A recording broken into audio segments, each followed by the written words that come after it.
Ako nga po pala si Pastor Verdo Mantay. Pinagkatiwalaan po ng Diyos ng isang simbahan sa May Kawayan, Bulacan. Sa awa po ng Diyos, ang simbahan po ay nasa ika-7 taon na. Pero ang pagpasok po namin sa G12 Vision ay halos pangalawa't kalahating taon.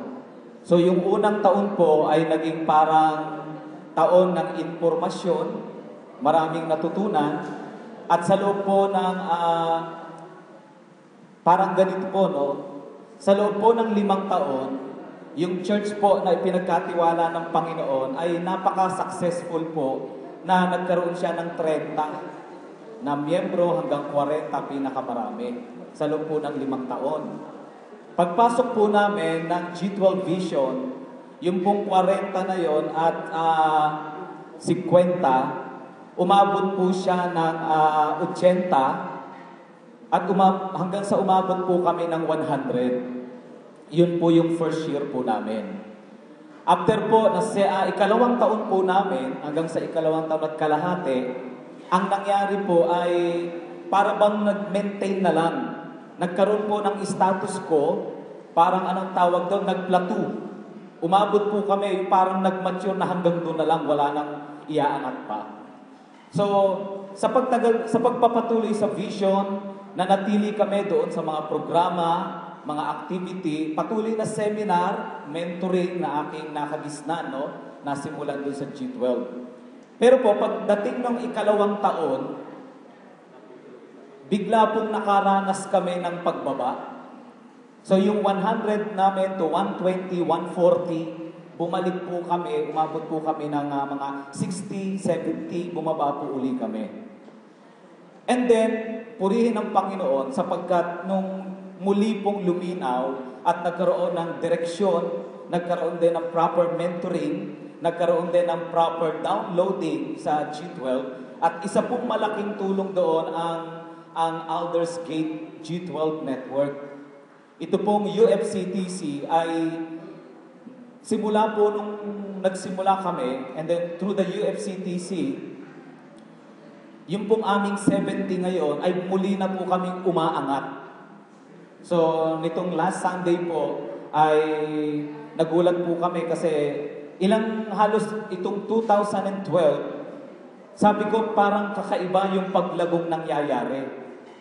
So last Thursday po, kausap ko yung isang G12 ni Bishop Oriel Baliano. Sabi niya, Pastor Ber, merong word ang Lord sa'yo. Kailangan mo nang mag-prepare ng isang bagong lugar. Nagulat ako kasi una, hindi naman niya ako kilala eh. Hindi niya alam in church, hindi niya nakikita at wala siyang ministry connection dun sa amin dahil independent nga po. Pero biglang yung espiritu ko parang nagising. Then sabi ko, Lord, meron kang gustong sabihin. And then last Sunday, alam niyo po, ang mga miyembro po ay talagang may nakaupo na ho sa labas, may nakaupo na pati dun sa gutter ng mga halaman, may nakaupo na rin. So parang medyo nahihiya ako kasi may ilang mga miyembro na dating nasa loob, kaya lang sa panahon ngayon, kapag nalilate ka, wala ka nang mauupuan. So ganun po ang nangyayari. Until nagulat ako kasi merong isang kabataan na napatingin ako dun sa kabilang side, nakita ko po yung dalawa magkakandong na, magkahati po sa isang upuan. Sabi ko, Panginoon, talagang kailangan po na dalhin nyo kami sa mas malaking lugar muli.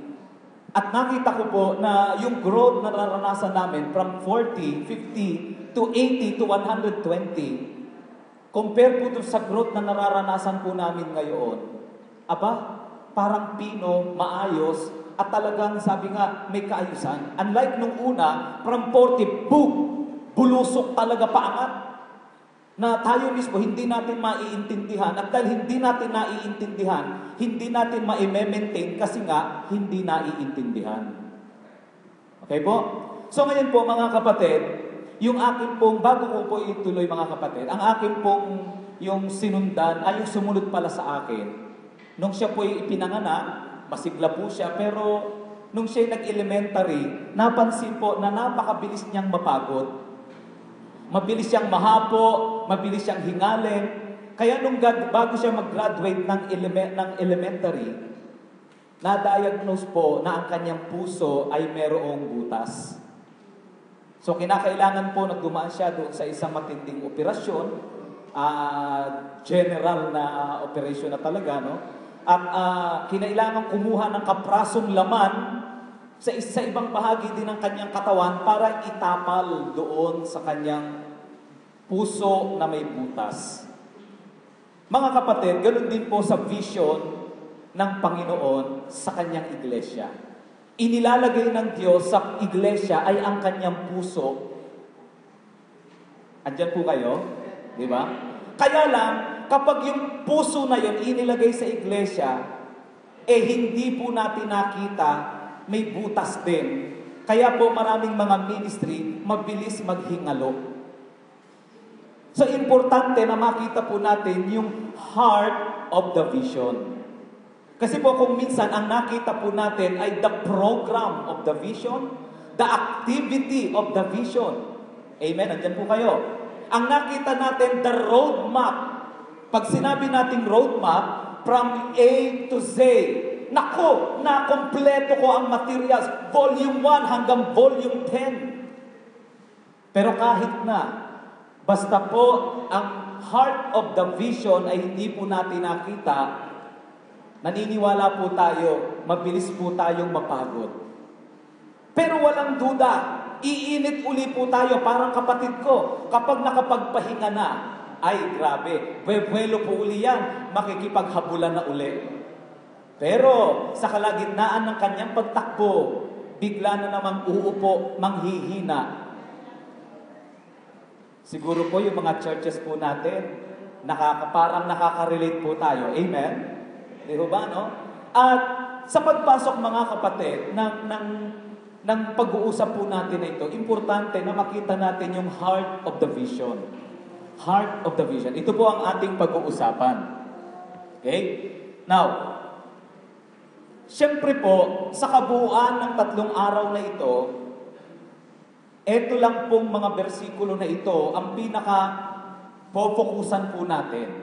Dahil magmula po sa verse na ito, kaya nagpapatuloy ang lahat ng gawain ay dahil dito sa vision, at dahil ito yung vision ng Panginoon, hindi ng kahit sino mang tao. Amen? Okay? Kahit pa iyan ay maunawaan ng isang pinakamatalinong tao sa buong mundo, hindi pa rin kanya iyan. Sapagkat ang vision na pag-uusapan natin ay vision na galing sa Panginoong Hesus. Pamilyar na po sa atin itong verse na ito, pero pwede po ba nating sabay-sabay na basahin sandali? 1, 2, ready, begin.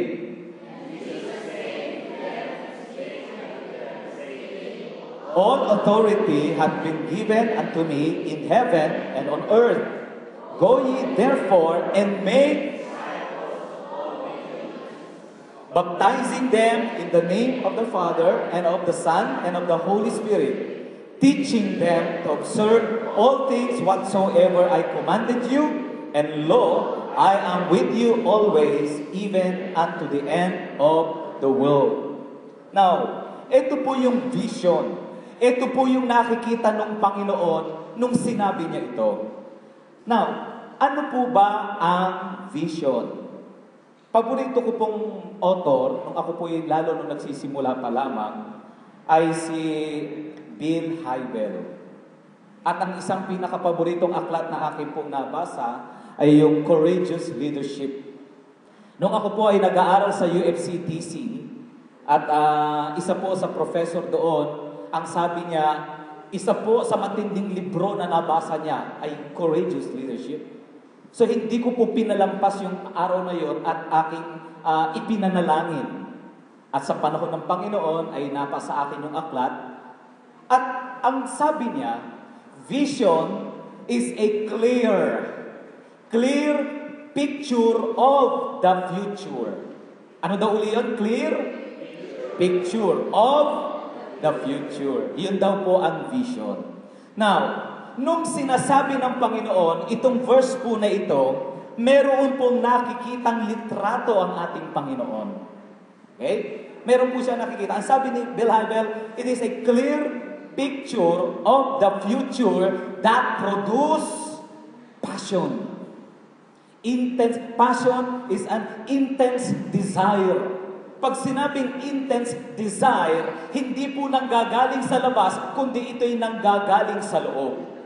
Kung kaya, ang vision, ang magandang katangian ng vision, kapag ang vision po ay naging movement. Hindi isang organisasyon. Okay po? Sa panahon kasi ngayon, kapag nakakita tayo ng church growth, ang hinahanap natin agad, anong grupo yan? Anong organisasyon yan? Pero kahit pa masama tayo sa organisasyon, pero hindi natin nakita, hindi naipanganak sa puso natin, hindi naging movement, wala pong mangyayaring pusa. Ang isa pong sanggol na ipinanganak na walang puso ay patay. Di ba? So ganun din mga kapatid, ang isang gawain na kapag walang puso, naniniwala po tayo, pwedeng patay, pwedeng mukhang buhay, pero patay. No? O kaya naman, pag may problema sa puso, pwedeng gumagalaw, pero yung galaw niya nangingisay. Nakakita na po ba tayo ng ministry nangingisay na? Di ba? Malapit ng mamatay. Di ba? So, ito po mga kapatid, vision is a clear picture of the future. Kapag ang isang leader ay walang makitang malinaw na litrato ng future ng ipinagkatiwala sa kanyang simbahan, eventually, walang passion. Kasi ang gagawin niya, ipagpapatuloy ko lang yung nakita ko sa aking mga naunang pastor. Ipagpapatuloy lang namin yung mga nakagisnan naming kasanayan. Pero mga kapatid, once na nagkaroon tayo ng vision, it is a clear picture. Ganito ang nangyayari sa church namin. Naku, isang araw talagang mamaya sa kanto nakikita ko sila, nakabilog sila doon, nagpe-pray sila kasi ganun katitindi. Alam niyo po, kapag nakakita tayo ng ganyang vision, ibig sabihin, na-visualize po natin yung maaaring mangyari sa ating ministry, then, tingnan niyo po, nagkakaroon ng sigla. Bakit po ang mga magulang excited, mayroong passion na magpaaral sa kanilang anak? Bakit kung minsan lumalaki ang baon na ibinibigay? Kasi na-visualize nila, aba, itong anak ko, mukhang magaling tong engineer, dadagdagan ko ang baon. Hindi pa naman engineer, pero meron na siyang nakikita. Ang tawag, vision. Sabihin nga na po natin, vision. Okay? It is a clear picture. Sabi naman ni George Barna, ito daw ay parang invisible bridge ng present to the future. Okay? Now, ano yung litrato na nakikita ng Panginoon? Number 1, winning souls. Go, humayo. Therefore, dapat nakikita din natin sa church natin na ang church natin ay nagwi-win, nag-aakay. Ano po ang itsura ng church na nag-aakay? Linggo-linggo at least mayroong 3 bisita, 4 na bisita kasi may naaakay. Amen? Yun po. So ibig sabihin, kung iyan ang nakikita ng Panginoon, wow! Ibig sabihin, dapat yun din ang nakikita natin. Okay? Kasi daw po, kung ano daw yung ating na-visualize, depende kung ano ang nagiging desisyon po natin. Halimbawa po, yayain ko po kayo. Talagang gusto ko po, after 3 araw na ito, mag-relax po tayo. No? Mamamasyal po tayo, talagang doon po sa isang lugar na talagang yung simoy ng hangin ay talagang giginhawa po ang ating pakaramdam. Pupunta po tayo doon sa Smoky Mountain. Oh, ay bakit parang naiba? Kasi na-visualize nyo kung ano yun. Nagkaroon ng internal na pagkilos dahil may na-visualize po tayo. Ang nakikita ng Panginoon, mga taong naakay, mga taong ligaw, nakakilala sa Kanya. Iyon ang nakikita ng Lord. Kaya lang kung minsan, ang nakikita ng mga churches ngayon, magandang programa, ang ganda ng pintura ng church, ang ganda ng mga kapatid. Pero ito, kung gusto ko po, hindi masama, pero gusto kong linawin mga kapatid, ito yung nakikita. Pangalawa po, ang nakikita ng Panginoon na yung mga naakay ay nadisipulo. Kasi po, kapag ang mga naakay ay hindi na disipulo, sila po ay yung tinatawag nating matatapat na miyembro. Ang sabi ng Bible, go and make members. Amen? Diba? Hindi naman ganun ang pagkakasabi Disciple Kaya lang po ang church na-hinto, na-stop, o hindi man na-stop, hindi niya alam, na-stop na siya. Kaya po, ang nangyari, ang mga simbahan natin, ugaling membro, hindi ugaling na disipulo. Bakit po? Kasi nahinto. Pero ano po ba yung nakikita ng Panginoon? Ito ang nakikita ng Panginoon. Habang lumalaki po tayo dito sa mundong ito, samot-saring mga kultura ang ating napupulot. Sa ayaw natin sa gusto, tinuturuan tayo ng paligid natin. Tama po, di ba? Tinuturuan tayo kung paano magdala ng pera. Tinuturuan tayo pag may kaaway, anong gagawin mo. Di ba? Halimbawa, may naninira sa'yo, ano ang gagawin mo? Abay, sabi ng lola ko, pag may naninira, sampalin ko. Di ba?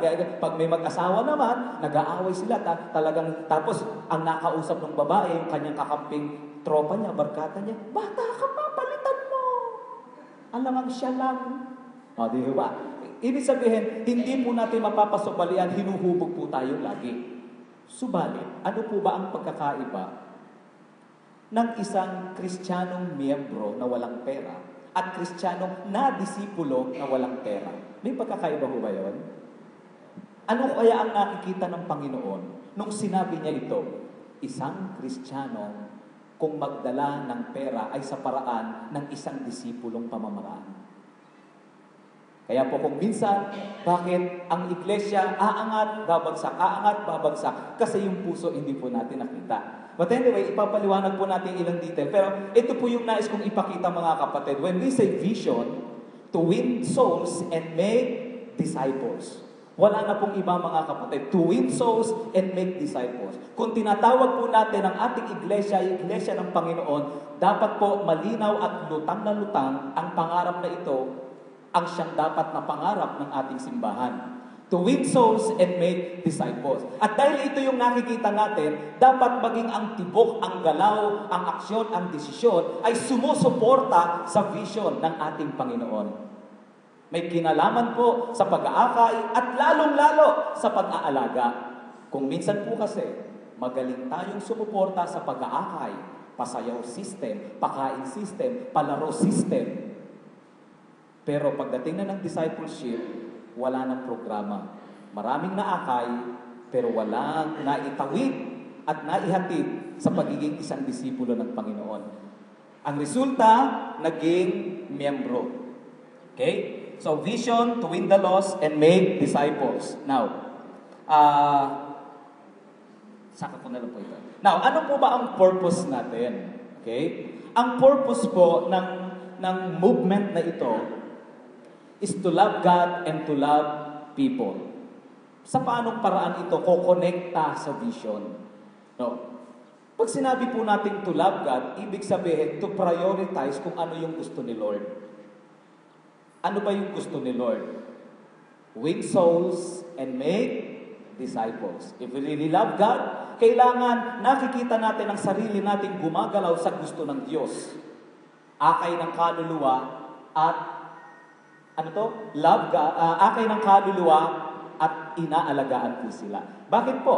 Love God and then love people. Pag sinabi naman love people, dinidisipulo natin sila. Love God is to win. Okay? At yun yung gusto ng Lord. Loving people ay wag lang natin silang mapatanggap, kundi ihatid natin hanggang discipleship. Mga kapatid, ang discipleship po ay isang madugong bahagi ng buhay ng pagiging Kristiyano. Sapagkat hindi po dito pinag-uusapan yung lesson 1, 2, 3. Ang pinag-uusapan po dito ay yung pang-araw-araw na normal na buhay ng tao. Discipleship. And then, to love God is to win the lost. And to love people ay ihatid natin sila doon sa lugar na gusto ng Lord na maging sila. Kasi po, kung hindi natin, slight, hindi natin mahal ang tao. Pero nakukonsensya tayo, baka sabihin, Kristiyano ko, hindi man lang ako nag-akay. Yan gawin natin. Akayin natin sila, patanggapin sa Panginoon, wag po nating alagaan, wag nating i-disciple. Mga kapatid, alam niyo po ang nangyayari nun, parang trahedya ang nangyari. Marami pong mga Kristiyano nakakilala kay Lord, pero pagdating ng church, dahil hindi na disciple, lalong sumama, namintas, naalat. Ang nakikita sa church, laging pintas. Ano ba yun? Pati-medyas ni Pastor, maroon, ano ba yan? Naku, pera na naman, ano ba yun? Sabi na nga ba? O, di ba, trahedyang lalo nangyari? Di ba? Pag nakakita ng mga dati niyang kasama, naku, yung mga puon na yan, dapat binabasag yan sa demonyo yan. Di lalong trahedya, hindi naman siya dating gano'n. Ay, bakit? Kasi nga, hindi natin minahal ang tao, ginawa lang nating miyembro. Diba? Mahal natin ang Diyos, pero walang kapahayagan na mahal natin yung mga taong nadala natin. Paano ang sukatan na talagang mahal natin ang bawat tao sa loob ng iglesia? Yung meron tayong programa, meron tayong paraan na ang taong ito, magmula sa kanyang pagiging miyembro, ay maihatid hanggang siya maging disipulo. Yan po ang pangarap ng ating Panginoon. Okay? Purpose, to love God and to love people. Ano po ang vision ulit? Vision, win the lost and make disciples. Ang purpose, to love God and to love people. Ano po ang goal natin? Okay? Ang goal po natin sa movement na ito, na galing sa pangarap ng Panginoon, ito po. To make every believer a leader of leaders. To make every believer a leader of leaders. Now, ang ating pong Panginoon, ang Kanya pong nai-prepare at nai-produce ay hindi lamang po mga leader, kundi po sila ay naging mga leader of leaders. At naniniwala ko mga kapatid, ito po ang goal na gusto ng Panginoon na mangyari sa bawat mananampalataya. Okay? Now, ngayon po, nakita po natin itong goal, to make every believer a leader of leaders. Meron pong nagsabi, at kinote ko lamang po ito, changing structure, or sabihin natin, changing the culture. Okay? Parang sa amin po, from dati, talagang very silent night kami. Ngayon, meron na po kami yan, parang ganito, may drum set na rin. Now, kapag sabi, changing the culture or the structure without changing the values spells disaster. Ano pong ibig sabihin nun? Halimbawa po, binago natin, okay, ito kami, ganito kami, pero pag hindi po natin naging values ang soul winning, disaster po yun. Bili mo, gumastos tayo, mag-seminar ng ganito, papuntahin natin sa bumili tayo ng aklat, nagastos na. Hindi naman naging values, wala rin. Di ba? Changing the culture without changing the values spells disaster. Values. Ano po ba ang values? Ang values po ay are internal priorities that express themselves consistently in concrete actions. Ito po. Ilan po sa atin dito, sa totoo lang, hanggang ngayon po, inuutusan pa po kayong mag-toothbrush. Di ba? Hindi na ho, no? Kasi sanay na naging values na naging internal priorities. Amen? Nag-get po natin? So, ibig sabihin, kapag yung vision, with the lost and make disciples, ay hindi naging values, hindi naging internal priorities, hindi naging konkreto, ay walang magiging konkretong aksyon kapag hindi ito naging values. Okay? So, yung soul winning and making disciples. So, sa kabuuan po ng ating pag-uusap, tulad po nung nabanggit sa atin ni DS, ang unang bahagi po ngayon ay nakafocus po sa personal transformation. Bakit po mga kapatid? Because personal, yung tayo muna ang mabago, kahit hindi po tayo magsalita, yun po ang nagseset ng atmosphere sa loob ng ating mga ministry. Amen? Diba? Yung kilos po natin, yung pananalita po natin, yan po ang humuhubo, nagsishape sa ating church. The way we handle problems, the way we handle things, sa mga pang-araw-araw at normal na buhay, yan po ay humuhubo. Therefore, kung tayo ay, halimbawa, lingkod ng Panginoon, mga leaders ng simbahan na masusungit, yan po. Na meron po akong isang simbahan na puntahan, parte sa amin sa Bulacan. Ang tawag po nila sa kanilang mga leader, mga masusungit group. Ganun. Bakit po? Kasi atmosphere. Kahit na gaano kaganda ang programa, kahit na gaano kaganda ang itsura, subalit ang atmosphere ay nagsisimula sa buhay. Kaya nga po alam niyo, napakaganda ng binanggit ni DS. It's about personal transformation. Yung bang humility, brokenness, no? Okay lang ba ikwento ko po yung karanasan natin sa isang lugar? Nagpunta po kami somewhere in Bea, dahil alam ko po sa Bea, ay sa Mea wala po nun. Ay, alam niyo po, nung nagkwentuhan po kami pagdating namin, ito na. Sabi nila, meron pong dalawang pastor. Babae po, nagtinanong ako, pastor, kamusta po? Ano oras kayo dumating? Ay, ganitong oras po. Ganyan, busy siya, ganyan. Ay, nakasalamin yung ganyan. Ay, si DS pala, kasama ko po sila, DS dyan. Sabi ko gano'n, pastor, saan ministry ka? Saan lokal ka? Sabi ko, sa may kawayan po. Anong pangalan ng ano niyo? Sabi ko, Gcom Fan. Di ka Methodist. Sabi ko sa akin gano'n, di ka Methodist. Hindi na ako kinausap. Takbo ko kay DS. DS, kayo na bumaon na magsalita. Sabi ko sa kanya, sabi ni DS, hindi pastor, kaya mo yan. Talagang china-challenge ka na kasi yung topic natin ngayon. Sabi niya, sige pastor, bahala kayo DS. DS, gano'n. Di tuloy-tuloy po. Tapos, nung nagsasalita po ako, binigay ko rin po yung ilang verse. Sabi niya, ano ba ibig sabihin niya? Umagang po sa Di ako naman, Lord, sabi ko, paliwanag naman po ako. Parang natataranta po yung puso ko eh. Sabi ko, Lord, tapos alam niyo po, ang sumunod na nag-topic kay si DS dyan, ang tinapik niya po, transformation. Nung una yung mukha. Wow, nakita ko, maaniwalas po yung mukha. Kasi alam niyo na pag-uusapan po yung transformation. Bakit po? Kasi sa totoo lang, magpapakapagod lang po tayo na kumuha ng mga materyales, sumipsip sa USB, sa YouTube o kung ano man. Pag hindi po nabago ang ating ugali, yun po ang hahadlang. Pag hindi po nabago yung attitude po natin, di ba? Yung mukhang mabait, maamo ang mukha, pero malaswa ang isip. Di ba? Mapagduda. Siguro yung tao yan. Kala mo naman, masaya ako. Attitude din po yun, hindi lang nakikita. Kaya nga po, ang tama yung sinabi sa atin ni DS, talagang it is a personal. Wala pong makapag-uutos, bagamat may madidinig po tayo. Pero liban na magpasya po tayo at sabihin sa Panginoon, Lord, merong dapat mabago sa akin. Kasi po, ang unang naaapektuhan, hindi po ang ministry natin, ang pamilya po natin. Alam niyo po, sa tagal po ng panahon ako nag-G12, hindi po buo ang pamilya ko sa church. Pero nung nabuo po ang pamilya ko, last November, December, kasi yun po yung time na bumaba po talaga.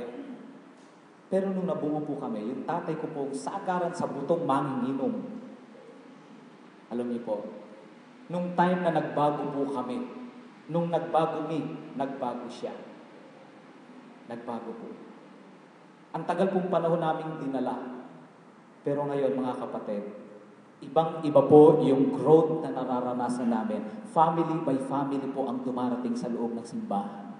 Unlike dati, puro kabataan. Di ba, ang kwento kong lagi, puro kabataan, yung mga unang downloading na ginagawa namin. Pero ngayon, nagbago po yung testimony na sinasabi ko kasi pamilya po. I was surprised kasi po, nung nagbago kami, kasi sabi ng mga kapatid ko, kausapin mo ang daddy mo, ganyan, ganito. Kailangan sabi mo, magbago na siya, ang tagal na, pastor ka na, ganyan, nakakahiya naman. Alam niyo, minsan dinil ko po sa Panginoon. Sabi ko, Lord, hirap na hirap po ang pamilya ko. Sabi ko, Panginoon, parang kahit na hindi ako nakatira sa bahay namin, hindi mapapasubalian, kasama sa ministry ko ang pamilya. And then one time, kinausap ako ni nanay, sabi ko, Nay, ganito, imbis na kung siya ang sabihin natin magbago, tayo kaya ang magbago. Kasi sa tagal po ng panahon, ang tatay ko, siyempre, alam niyo naman, lasing pag darating,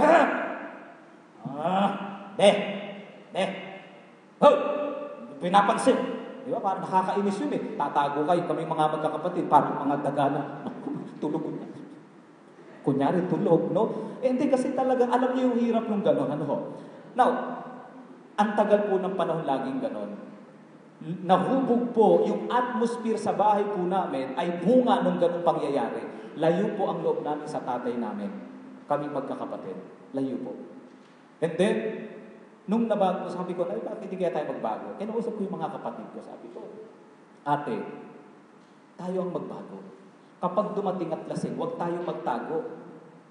Tapatan natin ang kape. Dad, gusto niyo kape? Alam niyo, sa una, mahirap. Hindi biglaan, mga kapatid. Because discipleship, changing a person, hindi ko po ganun. Pero sabi ko, Lord, magdi-disciple ako ng tao, family ko, gagamitin mo ako, magdi-disciple, pero unti-unti. Pero hindi ganun kabilis mga kapatid, pero nandun yung hirap. Pero alam niyo po mga kapatid, one time, tatay ko po, linggo, gumising ng umaga, namamalaan siya. Sabi na namin, saan ka pupunta? Sisimba. Sumama po sa church, first time. Ngayon po mga kapatid, pagkamat medyo naiinom-inom po siya, pero hindi na po siya war freak. Hindi na siya nagwawala, hindi niya na tinitira-tira yung aalis umaga, uuwi gabi. Yung mga ganun, mga Christian daw, ganun. No? So, pero alam niyo po, nagbago. Nagbago po. At ngayon po, isa po siya sa matinding taga-akay ng kaluluwa sa church. Last November hanggang ngayon. Amen. Alam niyo po, kahapon, ang tatay ko nandoon, kitang-kita ko po. Kaya nung huli na, nagulat po ako, wala na siya. Bigla po, sabi ko, nasa kaya ang daddy ko? Pag-uwi ko po ng bahay, napansin ko ibang-iba na rin ang pakikisama at pakitungo. Nung nakakita ko, dumarating ako, kasama niyo yung mga kabarkada niya doon. Dad, ba't po nawala kayo? Nahilo ko eh. Alam niyo po, yun po yung panahon na matagal namin inasam sa loob ng napakaraming taon. Pero binago ng Panginoon nung nagbago kami. Kaya pag nagbago na yun, magbabago na us. Diba? Sabi nga nung isang sikat na tagapagsalita, may katotohanan eh. Hindi doon sa kanyang kasikatan. Subalit doon sa katotohanan ng kanyang sinabi, if we change, everything will change. If I change, everything changes. Amen? So ito mga kapatid, yung values, kapag naging values po natin, no? Hindi na tayo inuutosang mag-toothbrush, hindi na tayo inuutosang mag-soul winning. Pati soul winning dahil hindi naging values, ang nangyari, naging programa. Lahat po ng nakaberde, sila po ang hahayo at mag-aakay ng kaluluwa mamayang hapon. Dahil nakaprograma, di ba? Kung hindi makakuha sa berde, kukunin sa pula. Kung hindi makakuha sa pula at berde, kukunin sa incentives. Lahat po ng mga makakaakay ay merong plake. Hindi na nakuha sa plake, hindi nakuha sa pula at berde, makikiusap. Mag-soul winning naman kayo, please. Ayan. Diyan pa lang po susunod ang mga miyembro. Bakit? Kasi nga miyembro, hindi naging disciple. Diba? Nung sinabi ito ng Panginoon, hindi pakiusap. Ito ay command ng ating Panginoon. Amen? Ito ay command, hindi ipinapakiusap. Now, values. Now, magkaroon lang po, mag-post tayo sandali, mga kapatid, sa katabi lang po natin. No? Just tingnan lang natin ang konti. Rate daw natin yung church na ginagalawan natin, 1 ang mababa, 10 ang mataas, sa vision. Win the lost and make disciples. Gaano po ito na nangyayari sa church po natin. Okay.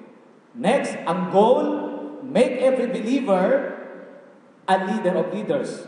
So, ibig sabihin, halimbawa, kung make believers, hanggang doon lang tayo, o pwede sabihin natin 5. Pero kung yung hindi pa nga tayo nakaka-believer, attendee lang, 3. Pero kung medyo marami na tayo na-erase up na leader, 7, 8, 9, or 10. Okay, next. Ito naman purpose, love God and love people.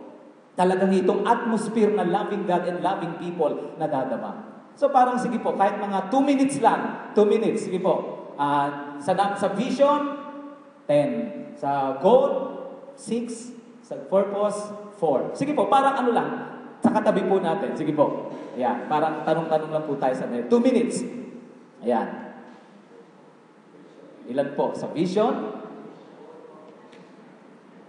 Okay.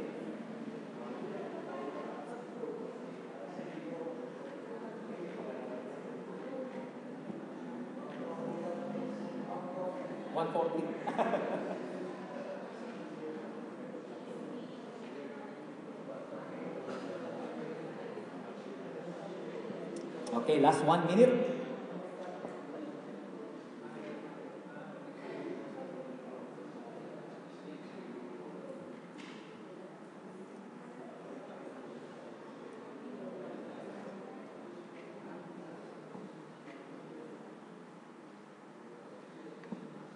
Okay, at least po nakita na review o at least na-visualize natin ano ba ang present na kalagayan ng ating pinaglilingkurang lugar na when it comes to vision, goal, and then purpose. Okay po mga kapatid? Now, let's go to the heart of the vision. Okay? Ano ba yung heart of the vision? Pag sinabi natin heart of the vision, is the specific idea and thought that the Holy Ghost is imparting to the church worldwide.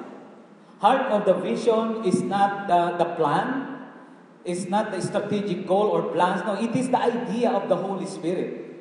At muli po, ang idea siyempre ay yung sinabi ng Panginoon, makaakay at maalagaan. Huwag po dapat paghihiwalayin. Kailangan po ang values ng church ay kapag nagplano po tayo ng akay ng kaluluwa, gumastos tayo ng 10,000 pesos, dapat 10,000 pesos din ang gagastusin natin sa discipleship. Nagagit niyo po ibig ko sabihin mga kapatid? Hindi po pwedeng paghiwalayin. Baka mamaya magaling lang tayong mag-akay ng kaluluwa. Aba, pagdating po ng isang buwan, sikat po ang simbahan po natin. Pero mag-antay po tayo ng 3 buwan, 4 na buwan, unti-unti pong bumababa iyon. Ang gagawin natin, isip ulit tayo ng programa, magpalaro naman tayo. O kaya mag-imbita tayo ng healing crusade, pastor. Ayan, para dumami ang dadalo. Nung dumami na, ini-report! Pero paglipas ng 3 buwan, bumaba na uli. Di ba? Kasi po, now, ano ba yung specific idea na yon? Okay, now, ito po yung naniniwala tayo. This is the heart of the G12 vision. If we would take 12 men, just as Jesus did, not just as the other church did, not just like yung ministry nila, yung ginawa nila, hindi, just as Jesus did. Kasi po kung minsan, pag mayroong ano tawag dito, yung nag-grow na ministry, ang gagawin po natin, sugod mga kapatid. Hoy, may bagong manual na talagang sikat daw at dumami ang simbahan. Ano ba yung mga nauso? Marami, PDL, di ba?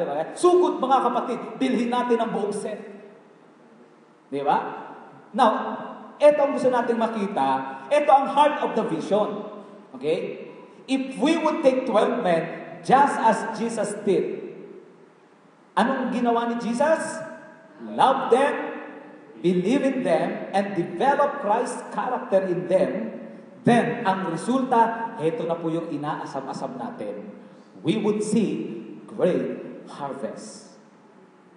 Okay? We would see great harvest. Kasi po, pag nakakita tayo ng isang lumago, harvest ang habol natin. Bakit bumibili ng materials? Bakit umati ng seminar? Gusto kong magkaroon ng great harvest sa aming church. Di ba? Kasi ganun yung ating nararanasan, yung ating pakiramdam. Pero, mga kapatid, kung i-internalize natin mabuti, if we would take 12 men, minsan po, may nagtatanong, bagaling yung G12 na yan, ba't di gawin G4? Diba? Ba't di gawin G8? G3? No? Wala naman yung masama, di ba? Hindi naman pag nag-G4 ka, bigla iikot ang ulo mo, gano'n, gagawin yung mata mo. Hindi naman, wala. Wala pong mangyayari talaga na kakaiba na, okay lang, gano'n. Pero ang simple lang mga kapatid, just as Jesus did. Now, meron pong mga nag-aral, no, at hindi naman po ako ang nakapag-aral nito, pero nabasa ko. Ang capacity daw ng isang tao na i-handle na small group ay from 8 to 13. Tama po ba yun? Kung may nakabasa po sa inyo. 8 to parang 15. 8 to 15. Hindi ho kaya yung 12 ay nakasave? Nag-get niyo po mga kapatid? Yun po yung nakita ko eh. Now, yung 12, it is not about dahil safe daw yung 12, safe yung 11, nasa gitna. Hindi. Hindi safe. This is what Jesus did. Ito yung example ni Lord. Okay? Example na. Meron pang tanong, Pastor, bakit yung mga alagad niya ba pumili din ng 12? Di ba? Sino po ba ang model natin? Yung alagad o si Lord? Di ba? Si Lord po ang ating model. So mga kapatid, wala naman pong malalim na issue dito mga kapatid. Pero ito lang po ang pinakapuso. Ang pinakapuso, hindi yung 12. Ang pinakapuso, yung ginawa ni Lord. Ano ang ginawa ni Lord? Love them, believe in them, and develop. Dinevelop niya. Habang kasama ni Lord yung kanyang mga alagad, naglalakad sila. Halika, pasyal-pasyal tayo. Nakakita sila ngayon. No? Ano daw yun? Yung sa offering. Halimbawa, offering. Mayroong mga nag-o-offering. Offering time. Ito na po, dumudukot na po ako ng pera. Heri po. Mga kapatid, okay na ba? Picture. Click. Okay na? Okay. Hindi, wala namang ganun sa church. Wala namang ganun. No? Pero may nangyari namang minsan. Parang, but anyway, ito mga kapatid. No?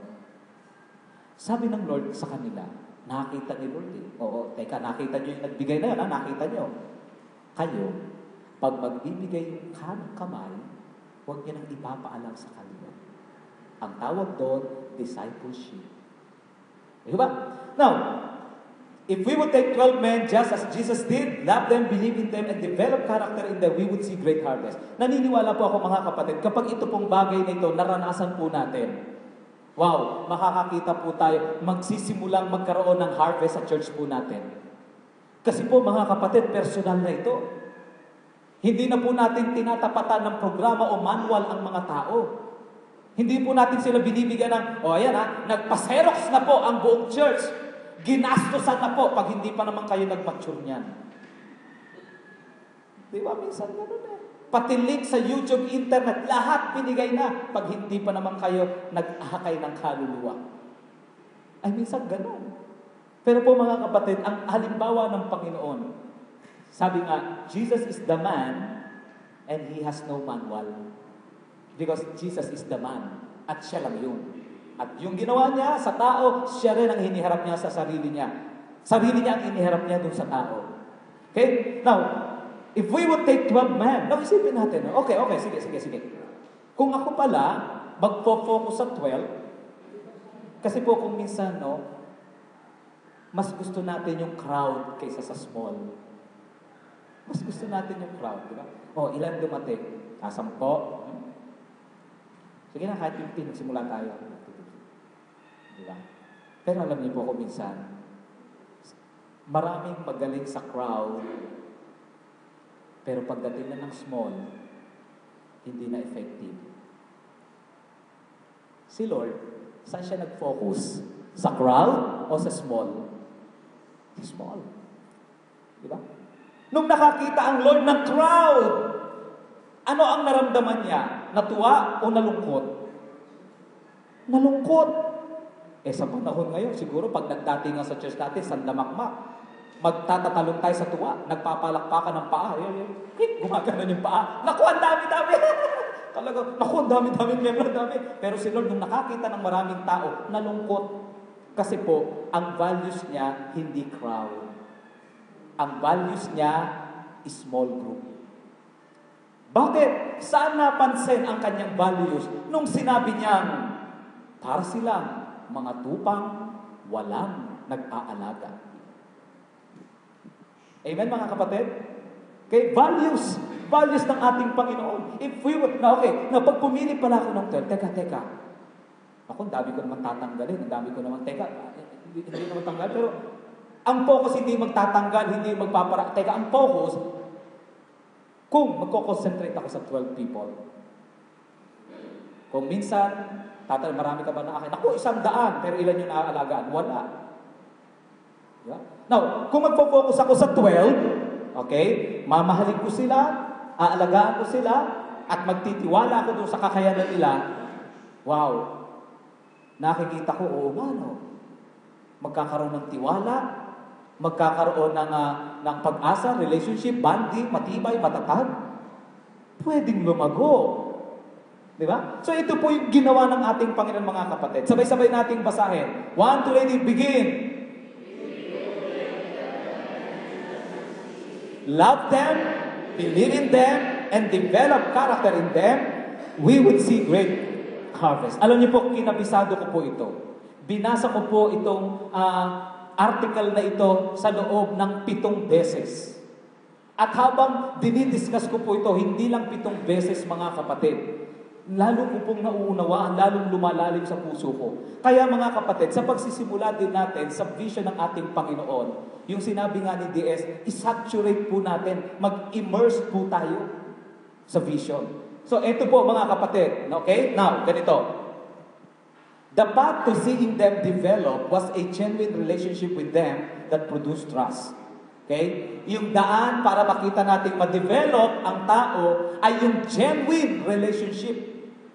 Pag sinabing genuine relationship, hindi po program relationship. Hindi po activity-oriented relationship. Ibig sabihin, genuine, talagang tao sa tao. Okay? Now, tayo po, yung mga membro po natin, ilang beses po natin nakakamayan sa loob ng isang linggo?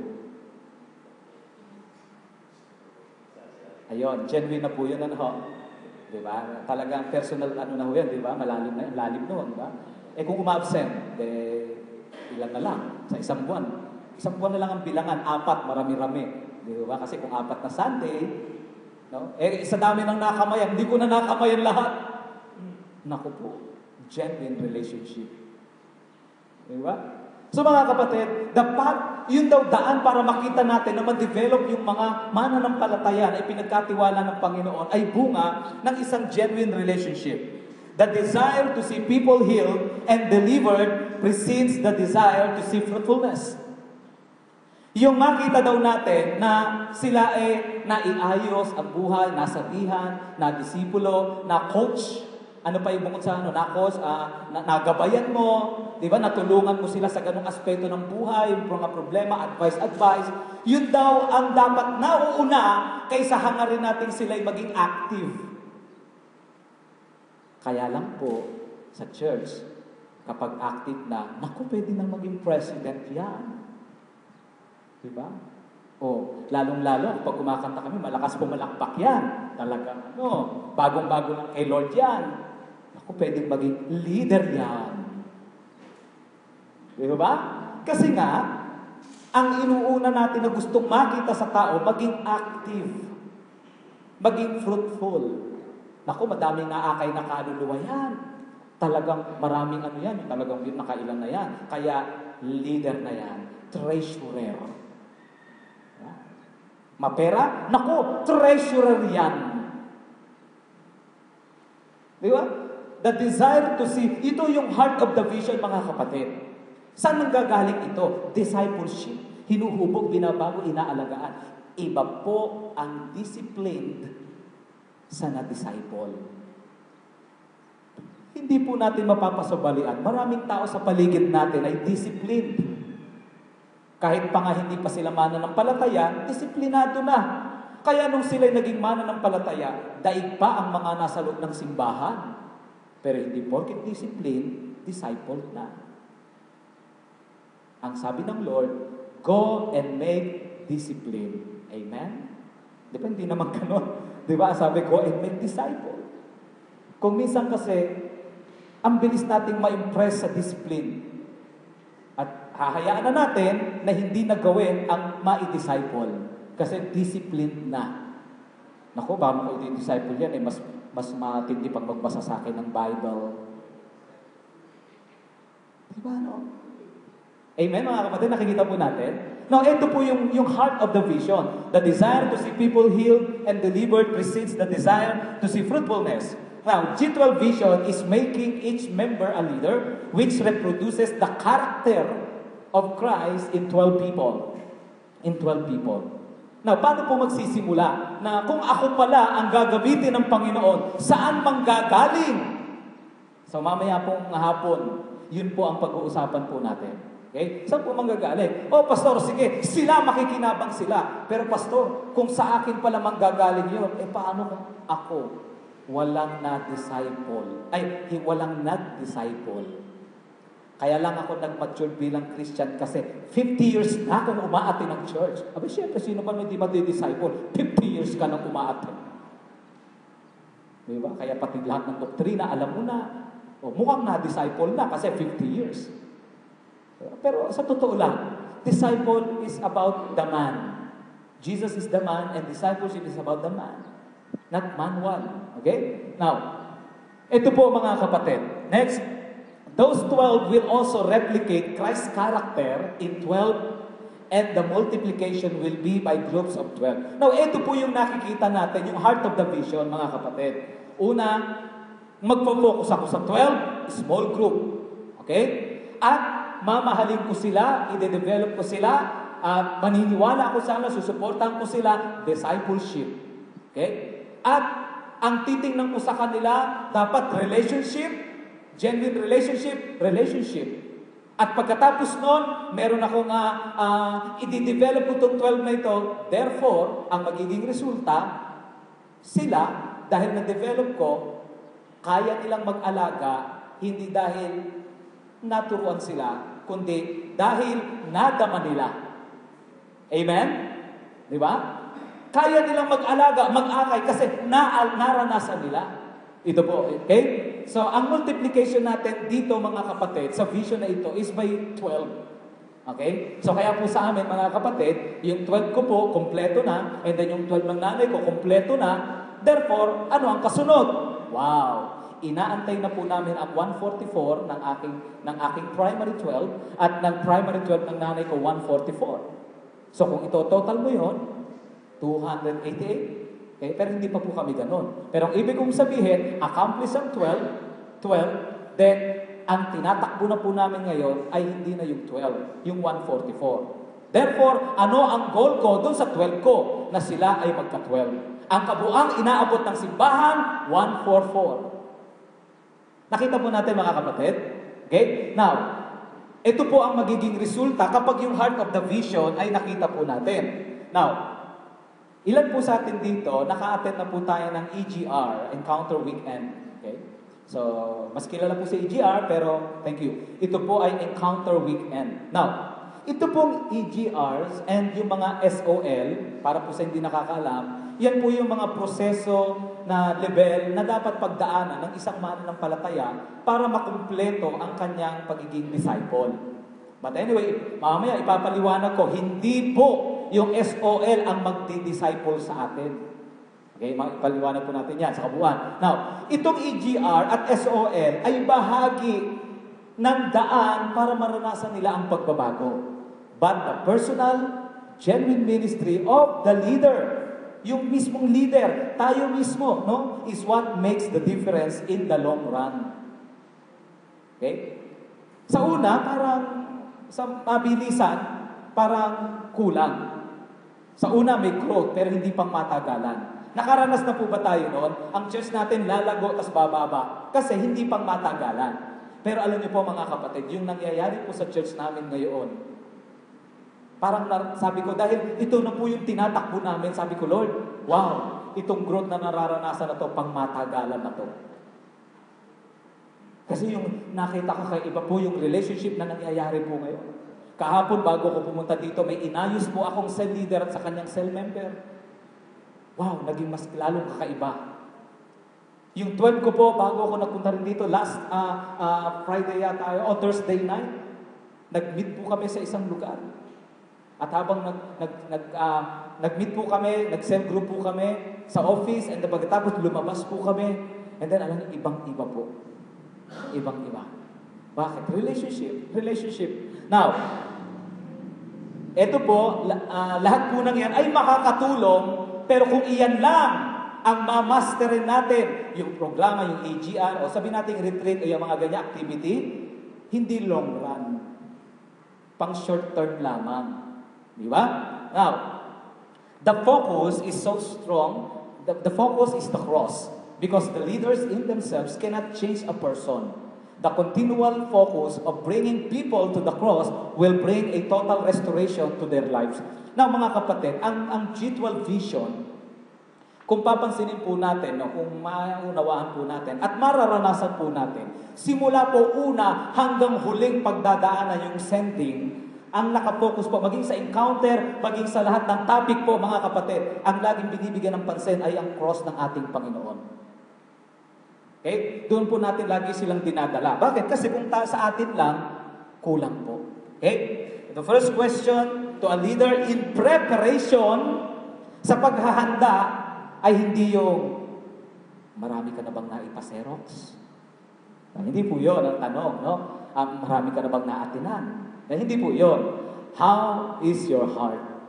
How is your heart? Balik na naman. Personal transformation na naman. Okay po? How is your heart? Now, the heart of the vision says in the loud voice, the most important thing here is you and the condition of your heart. Personal transformation din. Okay? We need long-term solutions to a world that needs Jesus. Once the heart is taken care of, the ground is prepared to mold the character of an individual.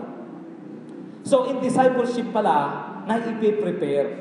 At kapag naiprepare, wow, ready na siya para mahubog ang karakter. Love them, believe in them, and develop. Mga kapatid, tingnan niyo po. Yung pagmamahal, pagde-develop at pagtitiwala, yun yung ginawa ng Panginoon. Pagkatapos noon, na na-develop niya, minahal, love, care, and attention, ano po nangyari? Umangat po ang discipleship level ng Panginoon.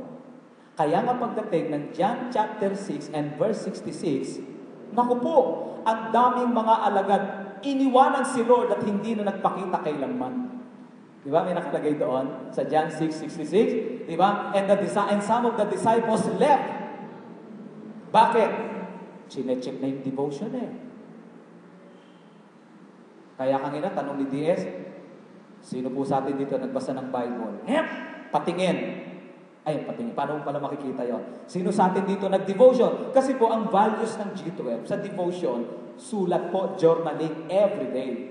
Sino nag-devotion? Yep! Okay, ipasa, checking ko. Sobra ka naman, pares lang tayong tao. Di ba? Ayaw na magpa-check. Iniwanan si Lord.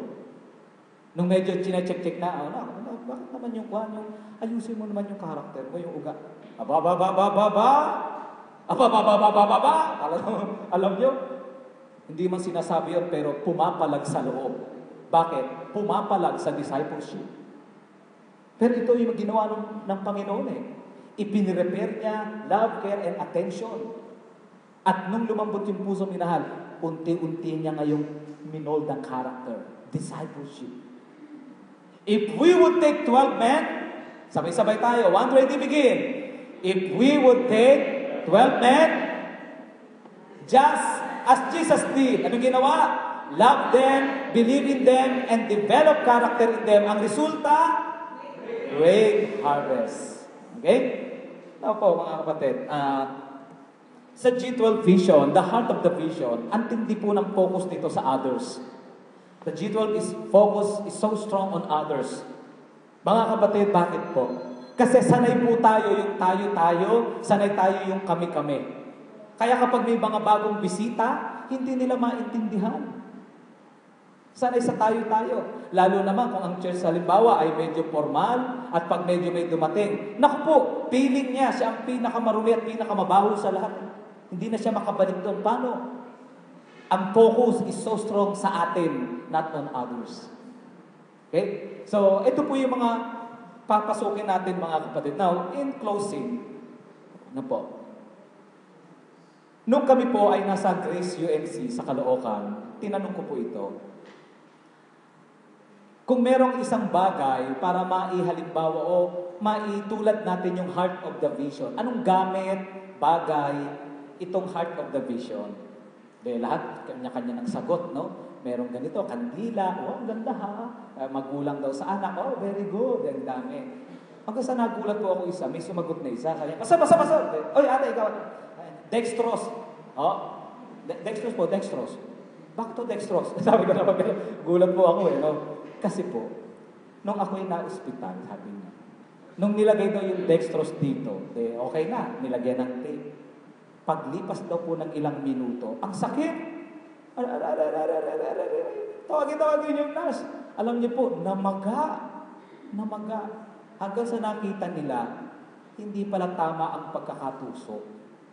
Naitusok sa laman, hindi sa ugat.